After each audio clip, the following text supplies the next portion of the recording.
धर्मवीर छत्रपती संभाजी महाराज यांच्या बलिदान मासानिमित्त आयोजित शिवपुत्र संभाजी या पुस्तकाचे आपण गेल्या 24 दिवसापासून वाचन करत आहोत. आज आपल्या वाचनाचे हे 25वे पुष्प आहे आणि आपल्या 25व्या पुष्पाला अनुमोदन देण्यासाठी आपल्यात प्राजक्तजी बहादेकर उपस्थित आहे. प्राजक्तजी आपल्या स्वराज्य सेवा प्रतिष्ठानचेच मावडे आहेत. आपल्या मोहिमेला त्यांची उपस्थिती असते. वारंवार आपल्याला वेगवेगळ्या सूचनांच्या माध्यमातून आपल्या संघटनेचं काम आणखी चांगल्या प्रकारे कसं होऊ शकतं याचं मार्गदर्शन नेहमीच त्यांचं राहतं. सोबतच त्यांची एक संस्था आहे जी पर्यावरण विषयक काम करते आणि त्याच्या माध्यमातून पर्यावरणाचं रक्षण आणि संरक्षण झालं पाहिजे यासाठी प्रयत्न करतात. त्यासाठी अ, वृक्षारोपण आणि त्या संदर्भातले विविध उपक्रम ही संस्था करते. तरी मी प्राजक्तजींना विनंती करतो की त्यांनी आजच्या अनुमोदनाला सुरुवात करावी.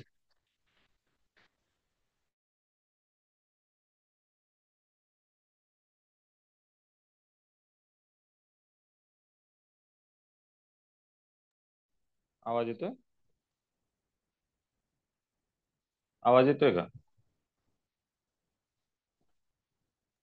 हॅलो. येतोय येतोय. हा हा. हा, ठीक ठीक. तर या अगोदर बऱ्याच जणांनी अनुमोदन केलेलं आहे, तर काही त्याबद्दल तुम्हाला काही अशी हे नसावे, पण मला जे वाटते ते मी आज तुम्हाला सांगतो. प्रथमतः जय शिवराय, जय श्रीराम. आपण हा जो उपक्रम करतो आहे, अनुमोदन म्हणा किंवा आपण जे आपल्या पुस्तकाचं जे छत्रपती शिवाजी महाराज किंवा संभाजी महाराजांच्या चरित्राच्या वर लिहिलेले किंवा त्याच्याशी संबंधित पुस्तकांचं जे वाचन करतोय, ते कशासाठी करतोय याची आपल्याला, प्रतीकला किंवा अजून बाकी सगळ्यांना माहिती असलीच पाहिजे. ही एवढी सगळी उठाठेव कशासाठी? पुस्तकं वाचणे, विनाकारण वेळ वाया घालवणे, तुम्ही एवढे रोज येता एवढे सगळे लोक, याचा ऍक्च्युली उपयोग काय झाला पाहिजे हे आपल्याला माहित असलं पाहिजे. याचा उपयोग असा आहे की आपण आज समाजात बघतोय की वेगवेगळे चॅनल्स, माध्यम, ज्याला आपण मराठीमध्ये माध्यम म्हणू, टीव्ही चॅनल म्हणू, मीडिया सोशल म्हणू, जसं आपलं व्हॉट्सअप आहे किंवा अजून कोणते आहे, याच्यावर सगळ्या म्हणजे कचरा येऊन राहिला आहे अक्षरशः. सगळ्या बाजूंनी त्याच्यावर आपल्या विश्वास, संस्कृती, धर्म या सगळ्या गोष्टीवर आघात होतो. आपल्या परस्पर संबंधावर परिणाम होतील इतके भयंकर भयंकर खोट्या नाट्या गोष्टी येतात.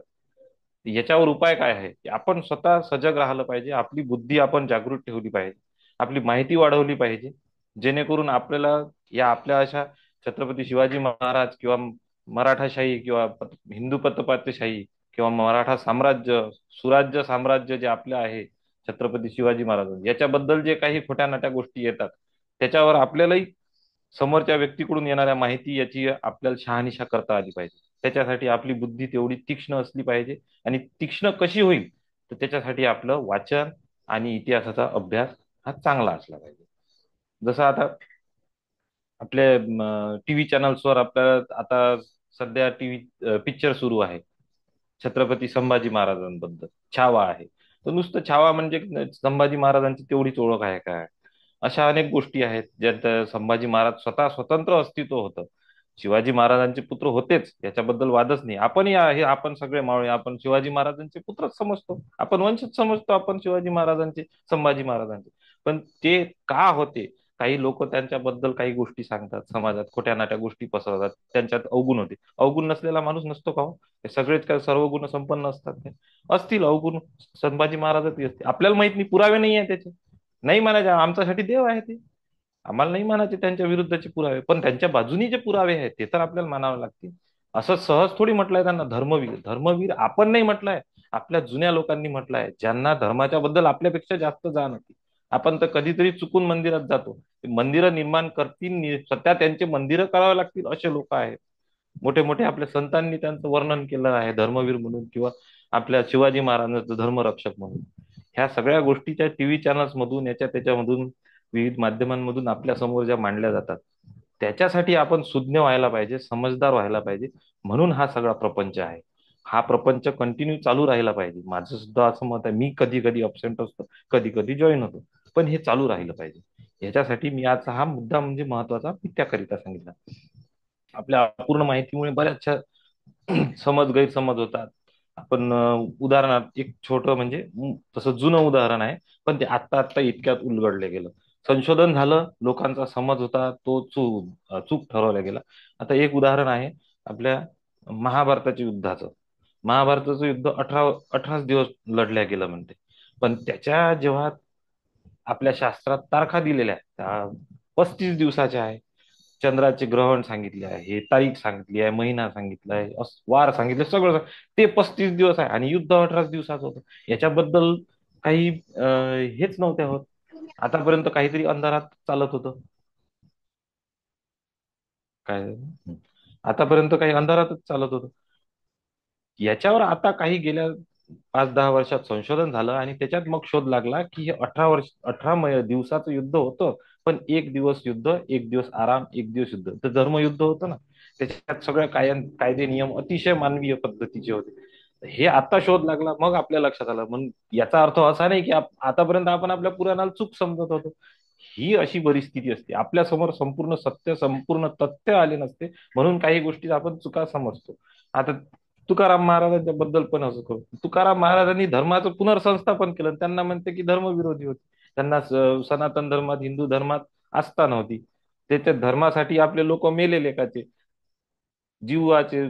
छत्रपती संभाजी महाराज येले येले होऊन मेले, पण त्यानं धर्म नाही बदलला. आणि हे म्हणते की त्याचा धर्माशी काही संबंध होता. असं नसते. ह्या सगळ्या गोष्टी आपल्याला अभ्यास करावा लागते, तेव्हा आपल्याला समजत.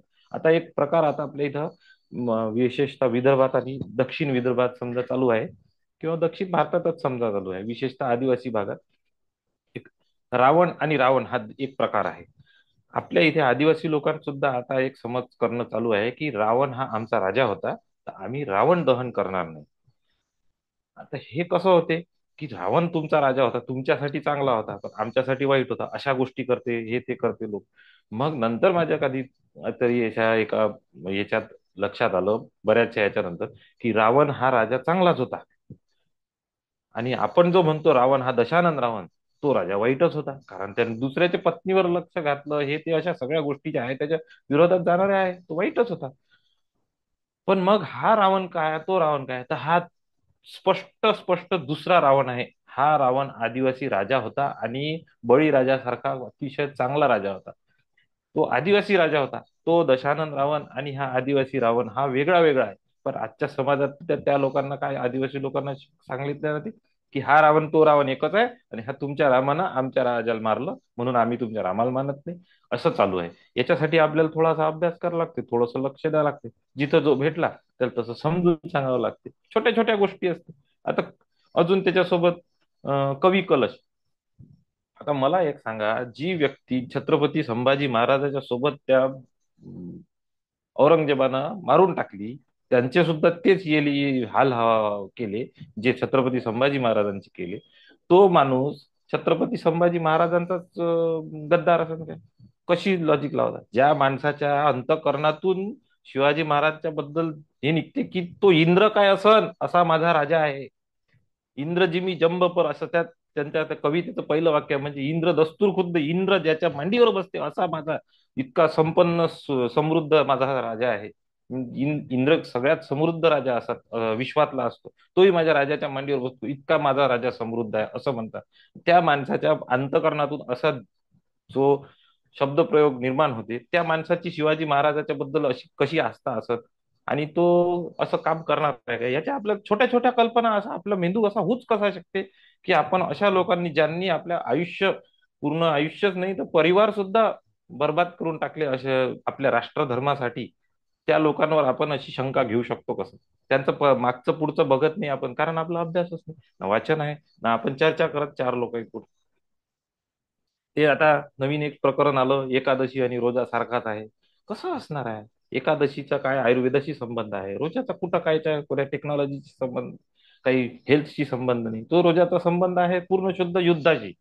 एकादशीचा संबंध आहे प्रत्येकच्या व्यक्तीच्या, एका इंडिव्हिज्युअल सोबत, त्याच्या आतमधल्या व्यक्तीसोबत, आणि त्याच्या शरीराच्या समृद्धीसोबत त्याचा काय संबंध? हे असे सोशल मीडियावर आता नाही मराठा जाती म्हणते, म्हणजे बाकीचे 18 पगड जातीच्या अटके पार जाऊन लढल्या तिथं देह अर्पण करून आले आपल्या भारताच्या सीमेवर, त्यावेळेसच्या भारताच्या सीमेवर.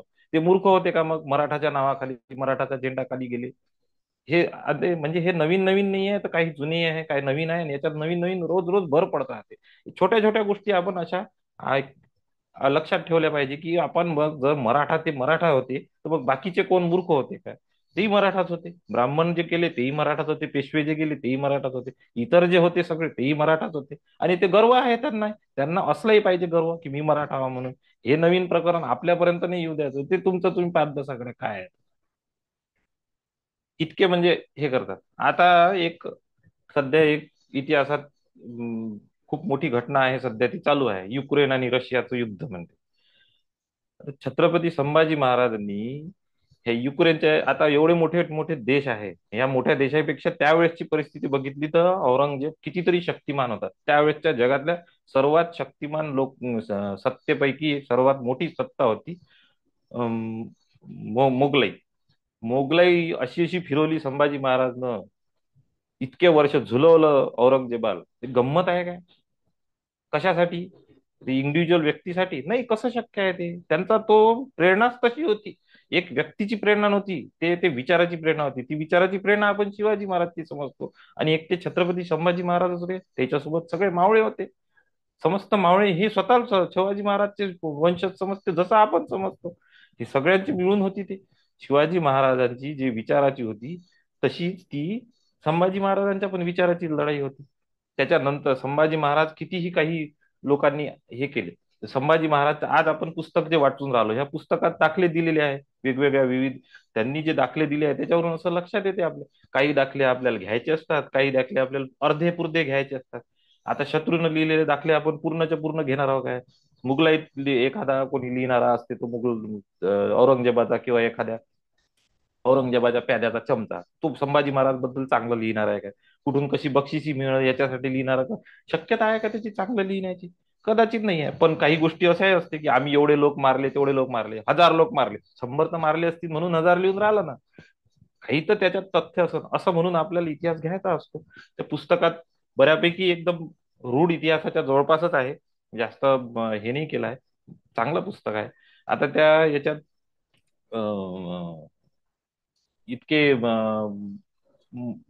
उत्तर हिंदुस्थानात एक हे लावल्या जायची, इतके मन जनेऊ आणले तर तेवढं त्या भारोभार सोनं द्यायचं. आता ते काय खोटं असं काय? तेवढं नसन होत.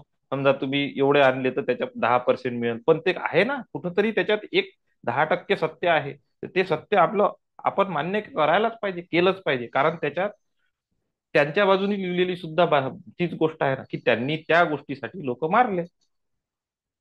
त्यात टाळाटाळ करणे, नाकारणे याच्यात काही अर्थ नाही. हा, कमी जास्त असतील ना, लोकसंख्या संख्या सांगण्यात खूप कमी जास्त होते त्यावेळेस, कदाचित तेवढी लोकसंख्या नसेल. पण भारत हा भारत म्हणजे संपूर्ण हिंदुस्थानात, पूर्ण जगातच आधीपासून दाट वस्ती आणि जास्त लोकसंख्येचा देश आहे. त्याच्यामुळं मला नाही वाटत कदाचित एवढ्या ज्या लोकसंख्या त्या सांगितलेल्या आहे की एवढे लोक मारले, तेवढे लोक मारले, खोटं असं म्हणून. काय खोटं आहे त्याच्यात? आजही आपल्या इथं बाया बापड्या सगळ्यांना माहित आहे, कोणाच्या एरियात बाया मोकळ्यापणानं फिरू शकतात, काय नाही. शिवाजी महाराजांना राज्य आणायचं काय गरज होती? मराठा साम्राज्य आणायची काय गरज होती? हिंदू पतपाताशाही आणायची काय गरज होती? तुमच्या बाया मोकळ्या रस्त्यावर फिरून होत्याच्या का? कोणी उचलून घेऊन जात होतं? शत्रूचे शिपाई घोड्यावर येत होते. त्याच्यासाठी शिवाजी महाराजांनी स्वतःची हे करायची केली ना. नाही तर काय गरज होती? ते एखादे हे बनले असते, अंमलदार बनले असते, छोटे मोठे हे बनून त्यांनी त्यांचं आयुष्य केलं असतं. मग कशासाठी केलं?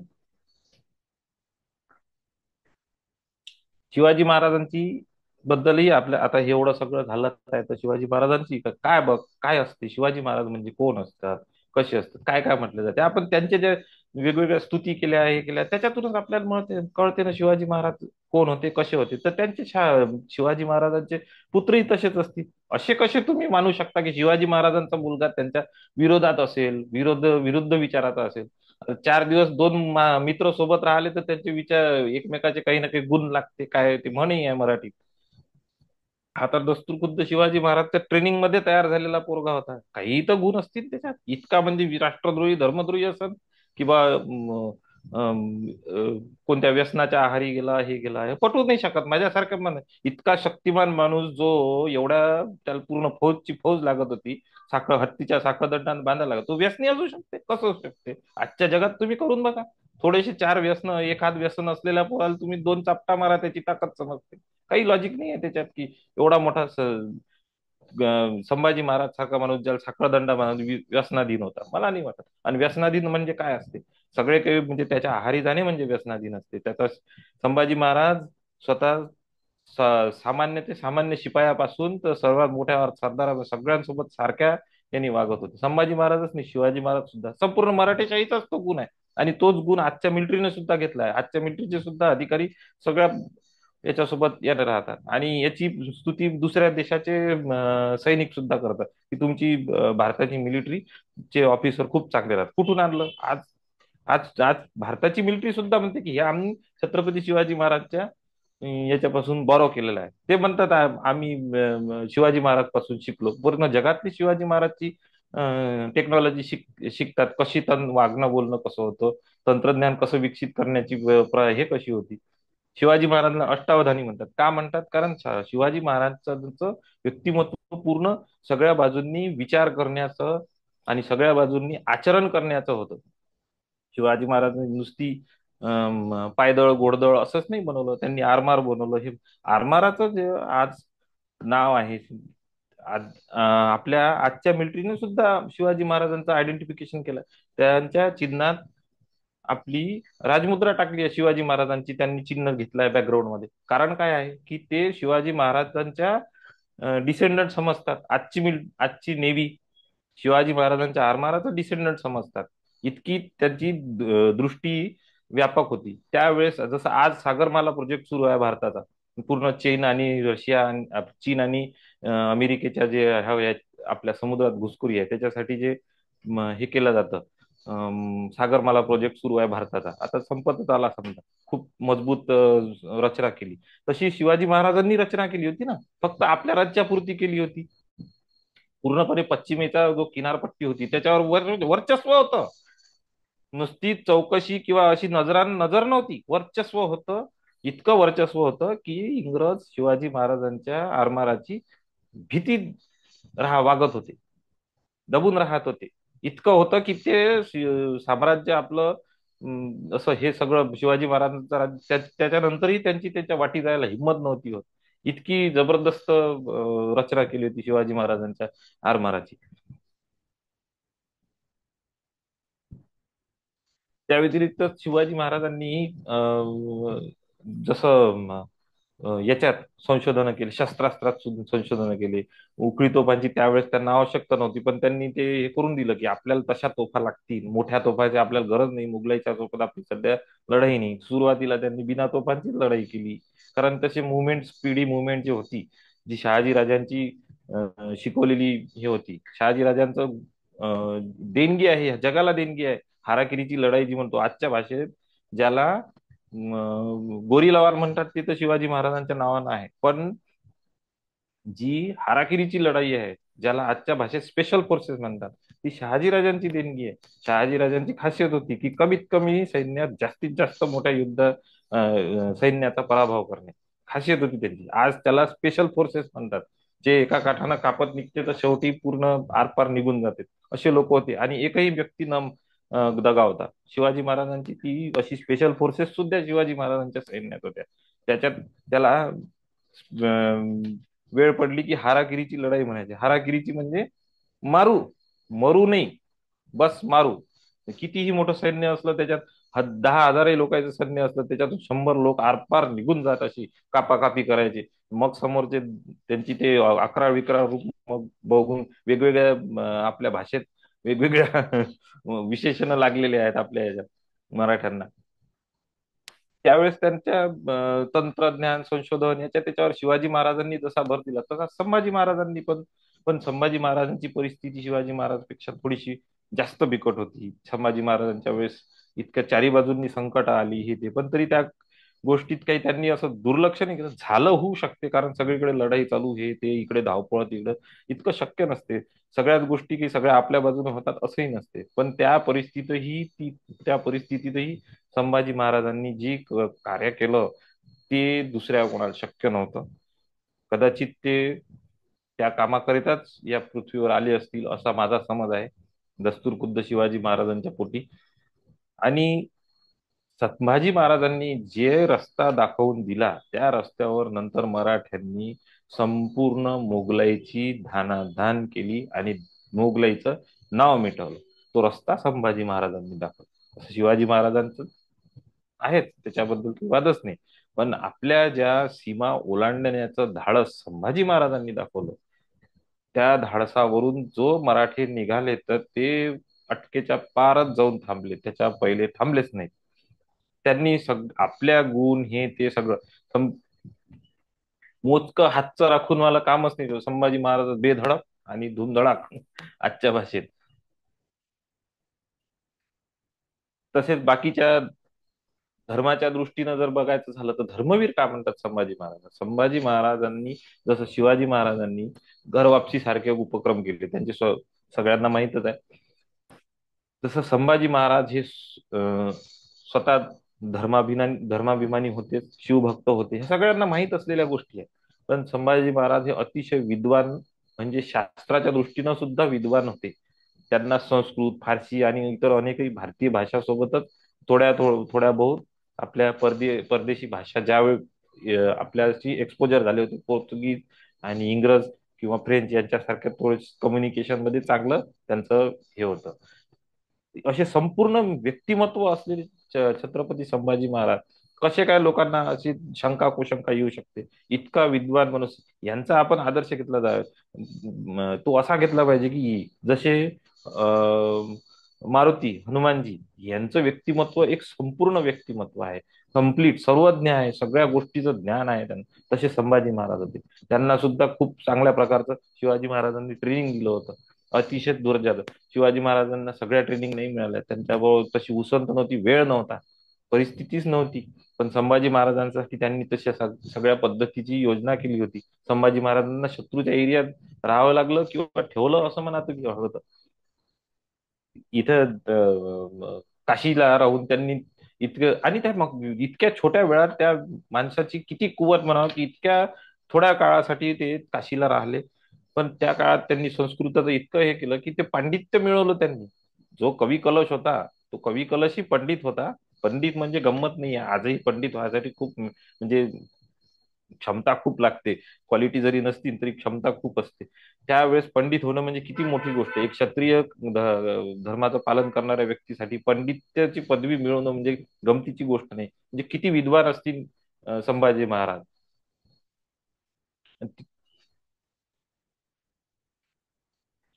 ह्या सगळ्या अशा गोष्टी असतात, याच्यासाठी आपल्याला हे सगळं वाचन वगैरे त्या सगळ्या गोष्टी करायच्या असतात.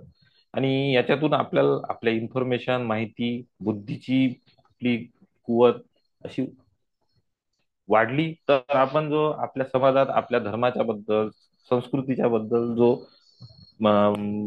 नकारात्मक प्रचार होतोय त्याच्यासाठी आपण कार्यही करू शकतो आणि आपण त्यापासून बचावून राहू शकतो. हे का केलं पाहिजे? काय फरक पडणार आहे? संस्कृती म्हणजे काय आहे याच्यासाठी आपल्याला थोडं तेवढंही कळायला पाहिजे. संस्कृती काय असते, धर्म काय असते, हेही छोट्या मोठ्या गोष्टी आपण चार बाजूच्या समजदार लोकांना विचारल्या पाहिजे. आपल्याला प्रत्येकाला एकमेकाला समज नसते, पण आपण चर्चा केली पाहिजे काय असते, कसं असते. इतरही समाजात लोक असतात की ज्यांना याची समज असते, त्यांच्याकडून चौकशी करायची, सहज चर्चा करायची आणि याच्यातून माहिती मिळवायची. आ- छोट्या छोट्या गोष्टी असते.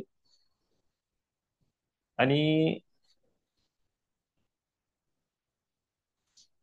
याच्यासाठीच आपण हे करून आलो. आज आपल्याला तुम्ही बघा की कोणी म्हणते त्या दिवशी असंच काहीतरी बोलता बोलता हा विषय असेल कदाचित, म्हणजे काय गरज आहे म्हणजे संस्कृती वगैरे ना, काय फरक पडते म्हणजे समाज बदलत राहतो. पण कुठं समाज बदलते? आता जर 100 वर्षापूर्वी तुम्ही अमेरिकेत जाऊन बघितलं असं, तिथं गुलामी वगैरे हे ते सगळे प्रकार होते.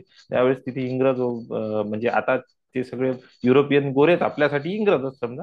आणि त्यांच्याकडे गुलाम काळे लोक, ज्यांना ते निगर किंवा निग्रो म्हणायचे, म्हणजे गुलाम. तर ते सगळे आफ्रिकेतून आणलेले. त्यातून ते निगर निगर निग्रो निग्रो चाललं. पण आता नवीन याच्यात त्यांना काय म्हटलं जातं? ब्लॅक म्हटलं जाते. पण नाही, त्यांना काय म्हणायचं असते? आफ्रिकन. जो काळा असते किंवा जो गोरा असते किंवा जो सावळा असते त्याच्यात आता आयडेंटिटी आले.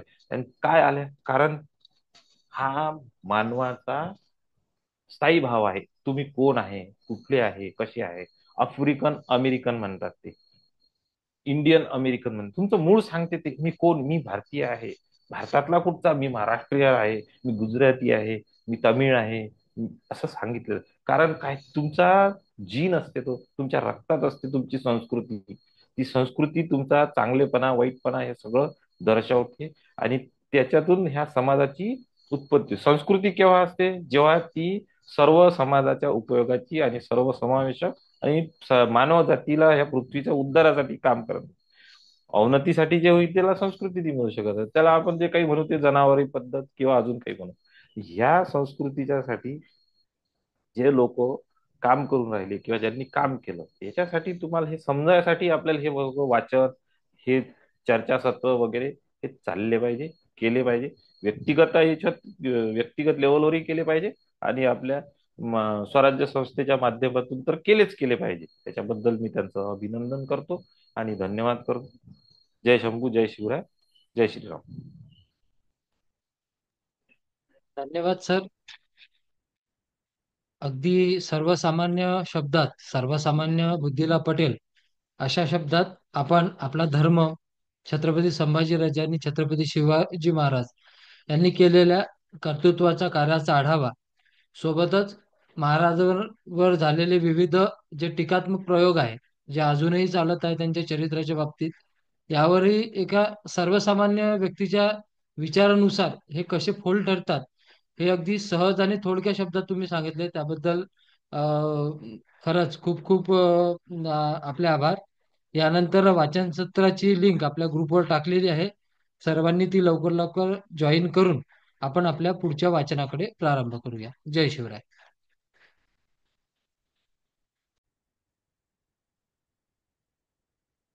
स्वराज्य सेवा प्रतिष्ठान द्वारा आयोजित धर्मवीर छत्रपती संभाजी महाराज यांच्या बलिदान मासानिमित्त आयोजित शिवपुत्र संभाजी या पुस्तकाचे आपण वाचन करतो आहे. आजचं आपलं 25वं पुष्प आपण महाराजांच्या चरणी अर्पण करतो आहे. आपण रोज या पुस्तकाचा एक एक भाग बघतोय. आजचा आपला भाग आहे अखेरचा निर्णय. कालच्या सत्रात आपण पाहिलं आहे की संभाजीराजे जे पकडले गेले, त्यावर विविध लेखकांचे आणि तत्कालीन बखरकारांचे, समकालीन जे लेखक होते जसे खाफी खान झाला आणि औरंगजेबाच्या दरबारात जे होते, तर या सर्वांचे विविध विचार आपण पाहिले आहे. तर त्यांच्यात एक वाक्यात आढळत नाही. म्हणजे संभाजीराजे जे पकडले गेले, जर आपण मुघलांच्या दरबारात असलेले इतिहासकार जर पाहिले, तर त्यांनी हेतुपुरस्सर हे बिंबवण्याचा प्रयत्न केला आहे की संभाजीराजे त्या संगमेश्वरच्या वाड्यात कसे व्यसनात गुंतलेले होते, गाफील होते आणि त्यामुळे त्यांना सहज पकडण्यात आलं. आणि तेच जर आपण चिटणीस बखर पाहिली, तर त्या सुद्धा, आता चिटणीस बखर हे महाराज गेल्यानंतर 150 वर्षांनी लिहिण्यात आली. आणि मल्हाररावजी चिटणीस हे जे तत्कालीन चिटणीस होते, ज्यांना संभाजीराजेने हत्तीच्या पायी दिलं होतं, कुठंतरी त्या एका सूड म्हणून या बखरेत संभाजीराजेंचं चरित्रहरण करण्याचा प्रयत्न केला गेला. तर अशा प्रकारच्या विविध बखरीत विविध उदाहरणं आपल्याला पाहायला मिळतात. पण त्यात कुठल्यातही एक वाक्यता नाही. त्यामुळं आपल्याला हे कळून चुकते की हे सर्व जे लिहिणं आहे, कारण प्रत्यक्षदर्शी तिथला कोणी नव्हता. आणि प्रत्यक्षदर्शी पैकी ज्यांनी जे लिहिलं आहे ते सुद्धा आपल्या पुढे होतं की संभाजीराजे ज्यावेळेस खेळण्यावरून परत रायगडला जायसाठी निघाले आणि त्यांनी हेतू पुरस्सर संगमेश्वर का निवडलं, तर त्याचंही उदाहरण त्यांनी सांगितलंय की संगमेश्वर हे अशा ठिकाणी आहे की जिथं शत्रू पोहोचायला शत्रूला फार त्रास होईल. म्हणजे फार खोलगट अशा आणि दाट किर्द रानावनात लपलेलं हे संगमेश्वर आहे. तिथं सहजासहजी शत्रूला पोचता येत नाही. आणि त्यासाठी महाराजांनी हेतुपुरस्सर हे ठिकाण निवडलं होतं थांबायसाठी. तर हा सगळा विचार म्हणजे या पुस्तकात दोन्ही कडले विचार प्रवाह आपल्या पुढे मांडलेले आहे. आणि आपल्या चिकित्सक बुद्धीनं आपल्याला हा विचार करणं आहे की संभाजीराजेंच्या चरित्रात्मक योग्य ते पैलू काय आहे. संभाजीराजांना ज्यांनी ज्यांनी बदनाम केलं त्यांचेही विचार इथं दिलेले आहे, आणि जे ऑथेंटिक विचार ज्यांनी मांडलेले आहेत त्या सुद्धा गोष्टी आहेत. तर आपल्या चिकित्सक बुद्धीनं आपल्याला या गोष्टीवर विचार करावा लागेल, या पुस्तकाच्या प्रत्येक पाना आणि पॅरेग्राफ मध्ये जे दिलेलं आहे त्यावर. आणि म्हणून हे पुस्तक आपण निवडलेलं आहे या वाचनासाठी, जेणेकरून आपल्या बुद्धीला चालना लागली पाहिजे. भरपूर वेळा काय होते की ऑथर जे लिहितो ते आपण यथार्थ मानून, ते आपण खरं मानून ते एक्सेप्ट करतो. आणि आजपर्यंत तेच झालंय. भरपूर बखरकारांनी संभाजीराजांचं चरित्र हनन केलंय, आणि त्यानंतरच्या नाटककारांनी त्या बखरीचा आधार घेऊन वेगवेगळे नाटकं संभाजी महाराजांवर लिहिली, आणि त्या सगळ्या नाटकात संभाजी महाराजांना बदफैली आणि व्यसनाधीन दाखवलाय. तर हे कुठंतरी थांबलं पाहिजे. कुठलं पुस्तक म्हणजे प्रमाण नाहीये. त्या पुस्तक वाचल्यानंतर आपल्या चिकित्सक बुद्धीला काय पटते, आपली बुद्धी त्या गोष्टीसाठी, जसं आता प्राजक्त सरांनी आपल्या अनुमोदनात सांगितलंय, की इतका शक्तिमान माणूस, इतका बुद्धिमान माणूस खरंच व्यसनाधीन राहू शकतो का, खरंच गाफील राहू शकतो का. एका सहज विचारानं जरी हे केलं, की एखादा व्यसनाधीन जर आपण पाहिला तर दोन चपटा मारल्याबरोबर तो पडून जातो खाली. पण संभाजीराजांचं शक्ती आपल्याला माहित आहे, संभाजीराजांची बुद्धिमत्ता आपल्याला माहित आहे. जो व्यसनाधीन आहे तो या प्रकारचं कर्तृत्व कधीच दाखवू शकत नाही. त्यामुळं या प्रकारची चिकित्सक बुद्धी आपल्याला शंभू चरित्राच्या अभ्यासाच्या बाबतीत तरी अ, आपली वापरावी लागेल. तर आजचं आपलं 25वं सत्र पुष्प मी सुरू करतोय. आपण काल अखेरचा निर्णय, जो संभाजीराजांचा अखेरचा निर्णय होता, की धर्मासाठी जे हाल त्यांचे झाले आणि ते आता आपल्या पुढं आपल्याला ऐकायचे आहेत, तर त्याचा पुढचा भाग आपण सुरुवात करू. राजे प्रत्यक्ष पकडले जाण्यापूर्वी मराठी आणि मुघल यांच्यात चकमकी झाल्या, याविषयी कोणाचाही मतभेद नाही.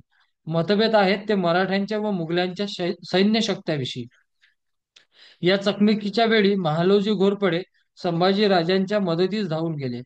कदाचित मुकर्रब खान कोल्हापूरवरून राजांना पकडण्यासाठी निघाला हे कळल्यावर महाराजी पन्हाळ्यावरून राजांच्या मदतीस गेले असतील, किंवा राजे पन्हाळ्यावरून संगमेश्वरास गेले तेव्हाच ते त्यांच्या बरोबर असतील.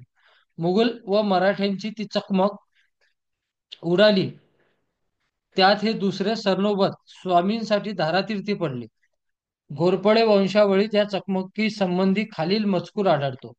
राजाराम साहेब रायगडी होते. नंतर संभाजी महाराज यांनी महालोजी घोरपडे यांची रंजामी देऊन मुखत्यारी सांगून सरनोबतीची वस्त्रे दिली, आणि किल्ले पनवळेस ठेवून आपण रायगडास पुढे गेले. राज्यात फौजा येऊन संभाजी महाराज मुलकी सर करत होते. इतक्यात औरंगजेब पातशाह याची फौज चालून आली. सबब महालोजी घोरपडे महाराजांकडे संगमेश्वर येथे गेले. तेथे पातशहाकडील फौजेची व महाराजांची लढाई होऊन संभाजी महाराज याशी धरून नेहले. त्या गर्दीत महालोजी बाबा घोरपडे ठार ठार झाले. अशाच तऱ्हेचा मजकूर काव्य इतिहास संग्रहातील पत्रे यादीमध्ये आहेत. परंतु त्यातील शक 1610, विभव ज्येष्ठ 10, मदसंवारी 29 मे 1688 ही तारीख चुकलेली आहे. कवी कलश आणि संभाजी महाराजांना पकडले तेव्हा त्यांच्याबरोबर रंगनाथ स्वामी तेथून निघाले आणि वाघापुरीस गेले. तेथेच त्यांनी श्रीरामाच्या मूर्तीचे रक्षण केले. या दोघांना पकडल्यानंतर मुघलांनी संगमेश्वरला छावणी केली. त्याच वेळी औरंगजेब विजापूरवरून निघाला, अकलूजला पोहोचला, आणि संभाजीराजे आणि कवी कलश याची मिरवणुकीची विस्तृत हकीकत हाफी खान लिहितो. इराणच्या पद्धतीप्रमाणे त्यांना डोक्यावर लाकडी फाळ्याचा लांबट टोप्या घालण्यात आल्या. त्यांच्या अंगावर विदूषकी थाटाचा पोशाख घालण्यात आला. त्यांचा सारखा छळ करण्यात येत होता. लाखो लोकांनी त्यांची विटंबना चाललेली दिसत होती. त्यांना उंटावर बसवण्यात आले. शिंगे, कर्ण, नगारे इत्यादी वाद्य वाजवण्यात येत होते. अशा स्थितीत कैद्यांना लष्करात आणण्यात आले. लोकांचे कान ज्यांना ऐकण्यासाठी आतुर झाले होते ते विजया सूचक नगारे झळू लागले. लाखो हिंदू आणि मुसलमान त्या दुष्ट आणि बंडखोर काफराच्या छळामुळे होरपळून निघालेले होते. ते दुःखी होत. त्यांना या विजयासूचक नगाऱ्याचा संदेश सुखद वाटला. त्यांना आनंद गगनात मावेना. ही हे जे वर्णन लिहिलं आहे हे खाफी खानाने लिहिलं आहे. आणि आपल्याला माहित आहे की खाफी खान हा मुघलांचा, औरंगजेबाचा इतिहासकार होता. त्यांना औरंगजेब हयात असताना औरंगजेबाच्या हयातीत औरंगजेबाच्या राज्यव्यवहार जे काही चाललं ते लिहून घेतले. त्यामुळे त्याने संभाजीराजाविषयी जे उल्लेख काढलेले आहे ते आपल्या पुढं त्याने प्रस्तुत केलेले आहे, की लाखो हिंदू आणि मुसलमान त्या दृष्ट बंडखोर काफरांच्या छळामुळे आनंदित झाले होते. म्हणजे औरंगजेबाच्या सैन्यातील जी प्रजा होती ती या संभाजीराजांनी कवी कलशांना पकडल्यामुळे खूप आनंदित झाली होती. असे म्हणतात की मुकर्रब खान येत असल्याची बातमी आली. तो येऊन पोहोचेपर्यंत 4-5 विश्वात बायका काय पुरुष काय सर्वांना हर्षवायू झाला. आनंदाने त्यांना झोपा आल्या नाही. जागोजागी गोळा होऊन ते धन्यवाद देत मुकर्रब खानाचे स्वागत करीत होते. वाटेत असलेल्या प्रत्येक खेड्यात आणि भोवतालच्या प्रदेशात जेथे ही बातमी पोहोचली तेथे चौघडे झडू लागले.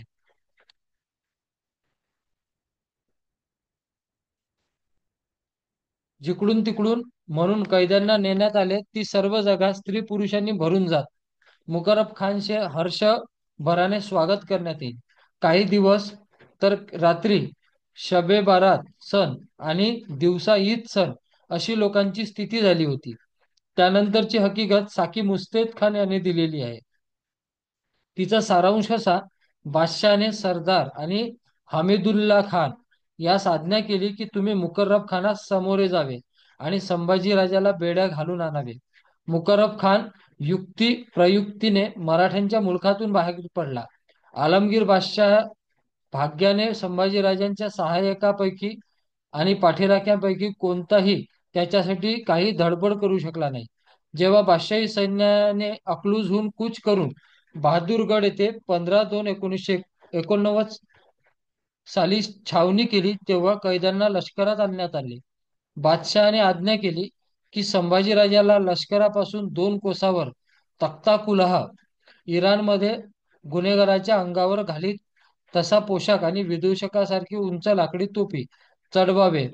त्यांच्या सहकाऱ्यांवर च्या अंगावर विदूषकी वस्त्री घालावी. अशा तऱ्हेने पीडा देऊन त्यांची विटंबना करावी. त्यांना उंटावर स्वार करावे आणि ढोल बजावीत आणि रणशिंग करणे वाजवीत त्यांना लष्करात आणि दरबारात आणावे. सारांश: सर्व लष्करातून धिंड काढून फिरवण्यात आले. दिवाने आम मध्ये बादशाह बसला होता. त्यावेळी संभाजीराजाला दरबारात आणण्यात आले. बादशहाने आज्ञा केली की राजांना कैदखान्यात घेऊन जा. त्याच वेळी बादशाह आपल्या आसनावरून खाली उतरला. गालिच्याच्या कोपऱ्यावर बसून त्याने अल्लाहचे आभार मानले. बादशहाच्या नेत्रातून अश्रुबिंदू प्रकट होऊन लागले. ईश्वरदास नागर 1695च्या पुढे ब्रह्मपूरच्या छावणीत आला. त्याने दिलेली हकीकत साकी मुस्तेद खान ने दिलेल्या माहितीशी बरीच जुळते. या प्रसंगी संभाजीराजांची वागणूक कशी होती त्यांच्याविषयी लिहिताना तो म्हणतो: दिवाणखान्याच्या प्रवेशद्वारापर्यंत ते येऊन पोहोचल्यावर बादशाहच्या आज्ञेने त्यांना न्यायालयासमोर उभे करण्यात आले. बादशहाने संभाजीराजांकडे पाहिले. त्यांची दुर्दशा पाहून बादशाहच्या मनावर परिणाम झाला. यानंतर बादशाह सिंहासनावरून खाली उतरला आणि त्याने प्रार्थना करून परमेश्वराचे आभार मानले. हे कलेशाने पाहिले त्यावेळी त्याने सर्व अवयव जखडून टाकलेले असल्यामुळे त्याला दृष्टी आणि वाचा याचा उपयोग करणे शक्य होत होते. तो चांगला हिंदी कवी होता. या कठीण प्रसंगातही त्याने शंभूराजांना उद्देशून पुढील अर्थाची कविता म्हटली.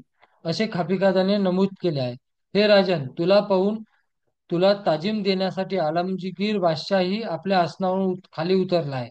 पण संभाजीराजे हा गर्विष्ठ होता. त्याची इतकी अवस्था झाली तरी त्याने बादशहाला ताजीम देण्यासाठी म्हणून यत्किंचितही मान लवली नाही. इखलास खान आणि हमीदुल्ला खान हमीउद्दीन खान यांनी त्याला पुष्कळ समजावले पण त्याचा काही उपयोग झाला नाही. ईश्वरदास नागर यांनी असं लिहिलेलं आहे. एकीकडे संभाजी महाराजांची ही बाणेदारी वर्तवणूक दिसते तर बखरीत आणि दंतकथातून दुसरीच हकीकत प्रचलित आहे. आता बखरीत आणि दंतकथांमध्ये जे वर्णित केलं आहे संभाजीराजांच्या या प्रसंगाविषयी ते आपण बघू. मल्हार रामराव चिटणीस यांनी जी बखर लिहिली तर त्यात वरील मजकुराशी अगदी ती विसंगत माहिती दिलेली आहे. संभाजी महाराज 32 आणि 35 वर्षाच्या तारुण्य पूर्ववयात बहुत स्वरूप सुंदर होते. पातशाहांनी पाहून विचार केला की आज बाटवावा. मुसलमान करून नंतर मनसब सरदारी देऊन ठेवावा. म्हणजे मुसलमानी झाला हा पुरुष चांगला व थोरला घरंदाज कुळातील आहे, म्हणून विचारावयास पाठवले की तुम्ही बाटावे, म्हणजे जीव वाचून तुमची दौलत तुमच्या स्वाधीन करतो. त्यावरून राजे यांनी उत्तर केले, बाटा म्हणता तरी तुमची ही गोष्ट घडायची नाही.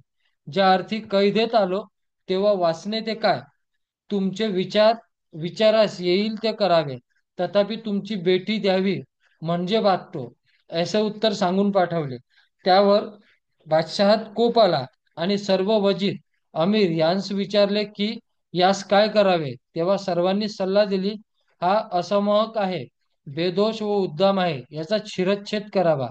याप्रमाणे बोलताच आयुर्दाय सरला तशी पाच्छहात बुद्धी होऊन शिरच्छेद करावयास सांगितले.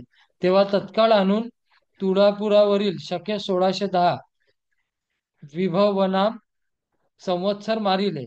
संभाजीराजे सुरप सुरतपाक सुंदर चेहऱ्याचे म्हणून पातशहाने बोलवून ठेवीत होते. त्यांनी उत्तर केले की तुमची बेटी द्यावी. त्यावरून पातशहा त्याचा वध करीतात हे बेगमेस कळोनी सांगोनी पाठवले की वध करू नये, तो मारिला. यामुळे बेगम बोलिली, ज्याचा प्राण माझे नावे करून गेला, या उपरी आपण दुसरा भ्रामर करणार नाही, असे निश्चय करून राहिली. टीप म्हणजे यात जे वर्णन दिलेलं आहे, मी आधीच सांगितलं की मल्हार रामरावजी चिटणीस म्हणजे या चिटणीस बकरे महाराजांचे 150 वर्षानंतर आणि ती हेतू पुरस्सर महाराजांची बदनामी करण्यासाठी लिहिलेली आहे. तर त्यात ही हकीकत सांगितली आहे की संभाजी राजेंना जेव्हा वेळेस औरंगजेबाने सांगितलं की तुला वाचायचं असेल तर तुला धर्मांतरण करावं लागलं, त्यावेळेस संभाजीराजे त्यांना म्हणतात की तुझी बेटी जर मला देत असेल, तुझी मुलगी मला देत असेल, तर मी धर्मांतर करायसाठी तयार आहे. तर त्यावर सर्वांनी औरंगजेबाला सुचवले की यांचा शिरच्छेद करावा, म्हणजे संभाजीराजांचं शिर कापून टाकावं. तर त्यानंतर बादशहाची बेटी म्हणजे औरंगजेबाची मुलगी औरंगजेबाला म्हणते की मी संभाजीराजेंवर प्रेम करते आणि त्यांना जर मारलं तर मी आयुष्यभर लग्न करणार नाही, असा याचा उल्लेख आहे.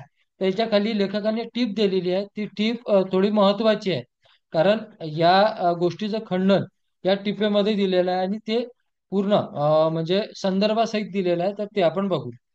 टीप: औरंगजेबाची मुलगी झेबुन्निसा ही शंभू छत्रपतीशी प्रेम संबंध होता. त्यास तिने मनाने वरल्यामुळे त्या व्यतिरिक्त दुसरीपाशी लग्न करणे अधर्म होय, अशी झेबुन्निसाची समजूत असल्यामुळे ती जन्मभर अविवाहित राहिली.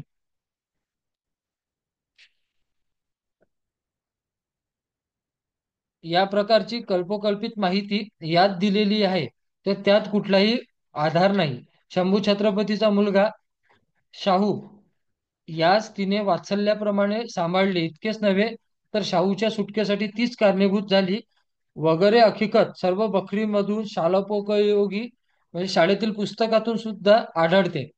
या जबुन्निसाची हकीकत अशी म्हणजे ज्याच्याविषयी इतकं सगळं पसरवल्या जाते तिची हकीकत जी संदर्भासहित उपलब्ध आहे ती लेखक आपल्याला सांगतोय. या जबुन्निसाची हकीकत अशी: औरंगजेबाचे लग्न शहनवाज खानच्या मुलगी दिल दिलबर बसूशी 1637 मध्ये होऊन तिच्या पोटी औरंगजेबास 5 अपत्ये झाली. त्यातील झेबुन्निसा म्हणजे लावण्यतिका हिचा जन्म 15/2/1638 रोजी झाला. लहानपणापासून ही फार हुशार आणि फारसी आणि अरबी भाषातील उत्तम अक्षर करण्यात तरबेज होती. तिचा पुस्तकांचा मोठा संग्रह होता. ती उत्तम प्रकारची कवयित्री होती. औरंगजेबाविरुद्ध अकबराने बंड केले त्याचा तिचा त्यात तिचा हात असल्याने औरंगजेबाला तिने सलीमगड येथे कैदेत ठेवले. अकबराशी झालेला तिचा पत्रव्यवहार उघडकीस येताच तिचा तनखाही बंद करण्यात आली, मालमत्ता जप्त करण्यात आली. बंदिवासाच्या दिवसात तिचे फार हाल झाले व तेथेच ती 26/5/1702 मध्ये मरण पावली. यावरून झेबुन्निसा दक्षिणेत आलीच नाही ही उघड आहे. म्हणजे जिच्या नावानं हे सगळं सांगितलं जाते ती कधी आलीच नाही आणि ती आधीच मरण पावलेली होती. औरंगजेब बादशाह बरोबर त्याची दुसरी मुलगी वृद्ध कुमारिका जिनतुनिसा उर्फ पातशाही बेगम होती. ती आपल्या बापाबरोबर दक्षिणेत त्याची व्यवस्था पाहत असे. शाहूला जिनतुन्निसाच्या ताब्यात देण्यात आलेले होते. बापानंतर पुष्कळ वर्ष ही जिवंत होती. तर या प्रकारची टीप लेखकांनी दिलेली आहे, ज्या औरंगजेबाच्या मुलीविषयी सांगितल्या जाते. ती ज्यावेळेस संभाजीराजांना पकडलं गेलं त्यावेळेस ती जिवंतच नव्हती.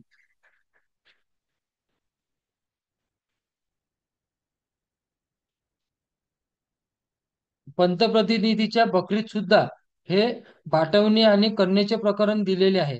शेडगावच्या बकरीत सुद्धा असाच मजकूर आहे. याशिवाय कबजी बाबा यांच्या डोकीत लोखंडाचा सोटा घालून त्यास ठार मारले.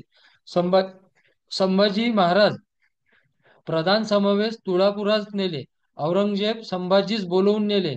ते कुर्निसात न करता कचेरीत उजवे बाजूस बसले.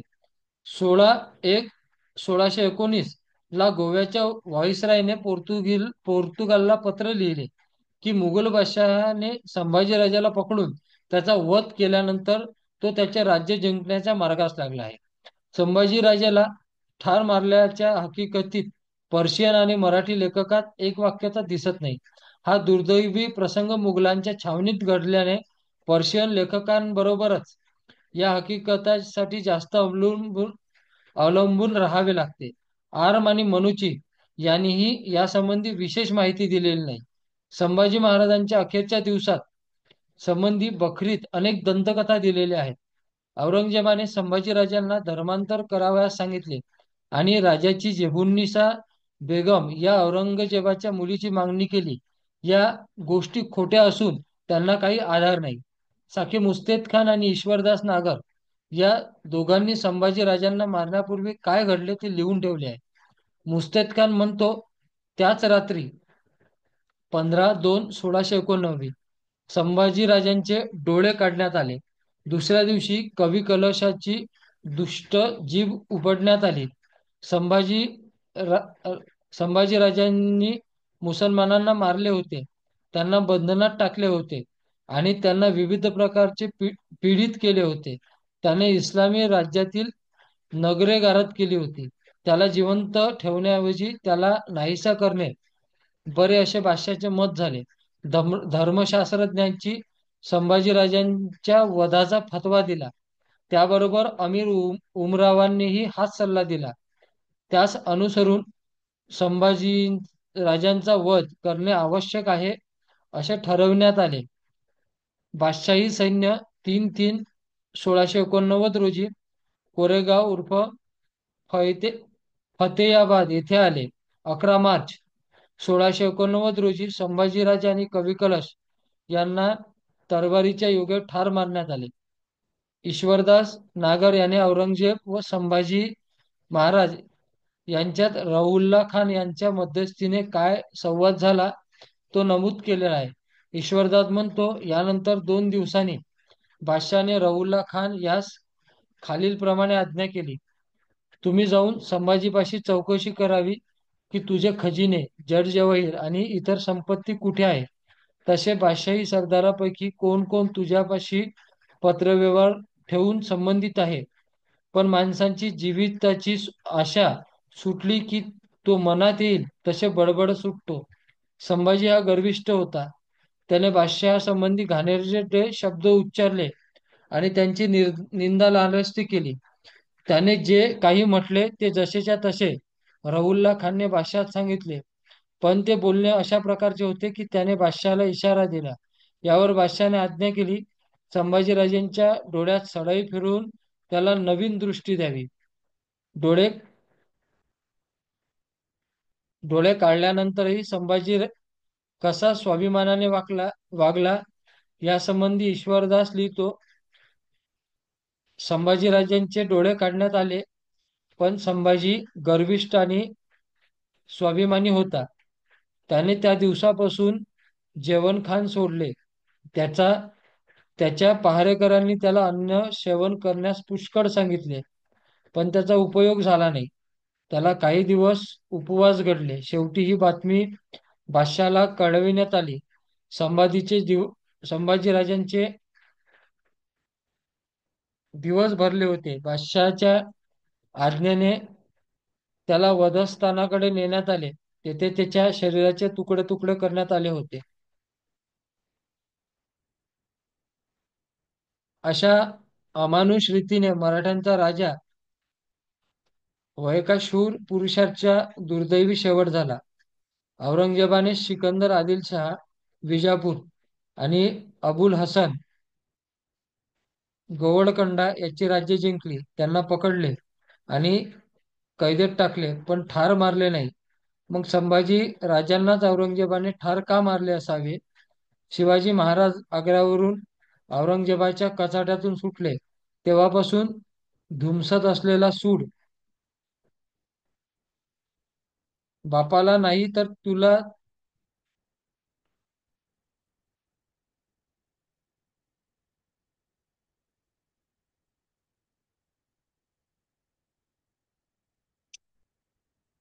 हात दाखवतो, अशा रागाने त्याने उगवला. मराठ्यांच्या रूपाने उभे राहणारे हिंदवी स्वराज्य नष्ट करण्यासाठी औरंगजेबाने मराठ्यांच्या या 32 वर्षाच्या राजाला हाल हाल करून ठार मारले. नियतीने औरंगजेबाच्या हाताने मराठ्यांच्या राजाला नाहीसे केले, पण त्याच औरंगजेबाला हिंदवी स्वराज्याचा नाच करण्याची महत्वाकांक्षा मात्र सफल करू दिली नाही. संभाजी राजांना तुळापूरला मारले असे एका ठिकाणी असलेले तरी त्यांना वडू येथे ठार मारण्यात आले यासंबंधीचा उल्लेख धनकवाडीच्या कुलकर्णीच्या कागदपत्रात सापडतो. 14/1/1719 तो उल्लेख असा की राजे पहिलेच गेले होते. त्यांचा लेख संभाजी राजे धरून आणला आणि वडू कोरेगावात मारिला. मग त्याचा लेख शाहू याला राजा व बायका आपल्या जेलीत ठेविली. यावरून संभाजी राजांना वधूला ठार मारले असे दिसते. संभाजी राजांच्या छिन्नभिन्न विच्छिन्न देह वडू बुद्रुक येथे फेकण्यात आला. शाहू महाराज आणि येसुबाई औरंगजेबाच्या कैदेतून सुटून आल्यानंतर त्याच जागी शाहू महाराजांनी 1715 सालापूर्वी आपल्या वडिलांचे वृंदावन बांधले. त्या वृंदावनाची दररोज व्यवस्थित पूजा व्हावी म्हणून पूजा अर्चेसाठी नैवेद्य, नंदादीप व धूप आणि बाग करून तुळशीशी तुळशी लावण्यासाठी भिकाराम गोसावी आणि वासुदेव भट यांना जमिनी इनामी दिल्या. यासंबंधी 18 जानेवारी 1715 चा एक कागद पेशवे दप्तरात आहे. राजमंडळ वृंदावन राजश्री महाराज राजश्री कैलासवासी संभाजीराजे स्वामी दर जागा मौजे वडू तालुका प्रबळ जुन्नर भिकाराम गोसावी व वासुदेव भट बिन शांबड धर्माधिकारिणी वृंदावनाचे शुश्रूषेबद्दल देविले आहेत. नैवेद्य व नंदादीप व धूप बाग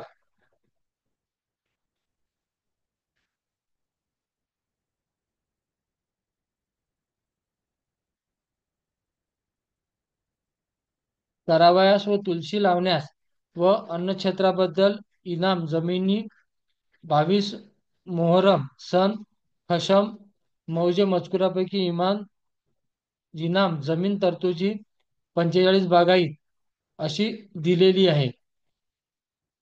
या वृंदावनासमेत गोविंद गोपाळ ढांगोजी मोगेजी हा झाडलोट करून सेवा करीत असे म्हणून त्याला शाहू महाराजांनी काही जमीन इनाम दिली होती. पेशवे दप्तरात दिनांक 19/5/1723 कागदपत्रास गोविंद गोपाळ ढगोजी मांगोजी हे तीर्थरूप राजर्षी कैलासवासींचे वृंदावन मौजे वडू तर्फ पाबडच्या रंगणात आते तेथे राहून वृंदावनाची सेवा करतात.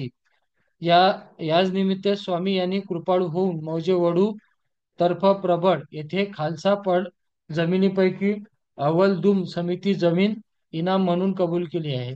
अशा प्रकारे येसुबाई आणि शाहू यांनी वडू येथील जमीन संभाजी महाराजांच्या वृंदावनाची व्यवस्था लावून त्यांच्या धैर्याची व शौर्याची आणि स्वाभिमानाची स्मृती जागृत ठेवण्याची काळजी घेतली आहे. संभाजीराजांच्या वृंदावनाजवळ कवी कलशाचे वृंदावन आहे. आपण आज त्या ठिकाणी गेलात तर या वृंदावनावर तेथील गावकऱ्यांनी एक सुंदर मेघडंबरी बांधलेली दिसते. आपणास पाहता येईल त्याच्या भोवती बाग असून तेथे मोठे कुंपण घातलेले आहे. संभाजीराजांचा पूर्णाकृती पुतळा बागेत बसविण्यात आलेला आहे. तेथे प्रतिवर्षी गावकरी आणि जिल्हा परिषद फाल्गुनी अमावस्येला मोठ्या मोठ्या उत्साहाने उत्सव साजरा करतात. 1689 मध्ये शत्रूला वेढा पडला तेव्हा भोसले घराण्यातील सर्वच मंडळी शत्रूंच्या हाती सापडू नये म्हणून येसूबाईंनी मनाचा मोठेपणा दाखवून ती स्वतः शत्रूच्या हाती जावयास तयार झाली. तिने राजारामाला गडाबाहेर पडण्याची रास्त सल्ला दिला. संभाजी राजे यांच्या मृत्यूनंतर येसूबाई अहमदनगर येथे मुघलांच्या कैदेत होत्या. औरंगजेबाने शाहू आणि येसूबाईंची व्यवस्था केलेली असली तरीही त्यांना पैशाची चलचल भासली. तेव्हा त्यांनी चिंचवडच्या देवांना पत्र लिहून पैशाची मागणी केली होती.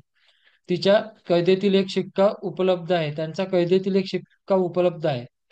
येसूबाई वालीद हे शाहू राजन सने अहद हा शिक्का 1707 मधील आहे.